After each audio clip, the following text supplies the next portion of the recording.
এই যে আমার ফার্মের ছাগল বিকেলবেলায় চলে আসতেছে। এখন আস্তে আস্তে সব সকল ছাগল হয়ে যাবে। 31টা ছাগলের ভিতরে এই একটা ভরসে ছাগল দিয়ে দেবে। জঙ্গল থেকে আসছে, এখন ফুটে যাবে ছাগলের ঘরে।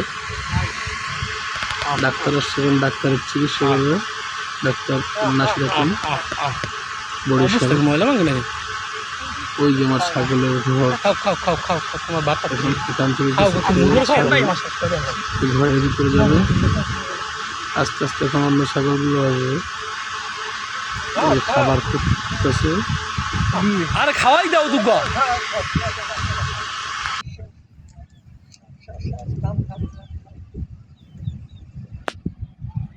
অল্প অর্ধেক অর্ধেক দুঃখ খাওয়াই দাও। এই ধরে আচ্ছা আচ্ছা আচ্ছা ইটি আবার এমনি তো ঠিক আছে না?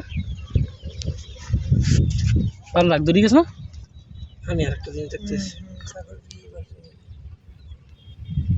কাটা কোটা আমি মনে করছি অন্য কিছু বললাম বললাম আমার কামড়টা না না না না মোরা দেখি দেওয়া। আমি একজন ভেটেরিনারি ডাক্তার।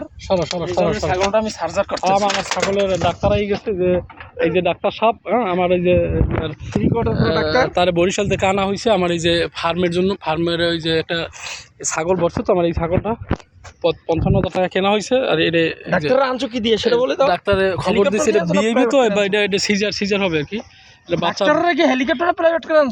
বিষয় হলো বাচ্চা, এটা ছেলে বাচ্চা না মেয়ে বাচ্চা, এটা ইয়া করার জন্য আলট্রাসাউন্ড করার জন্য এই যে ডাক্তার সাহেব নিয়ে আসছেন। আলট্রাসাউন্ড মেশিন দিয়ে রাখা আছে। হ্যাঁ, এই যে মেশিন টেশিন নিয়ে আসছে ডাক্তার নাসির।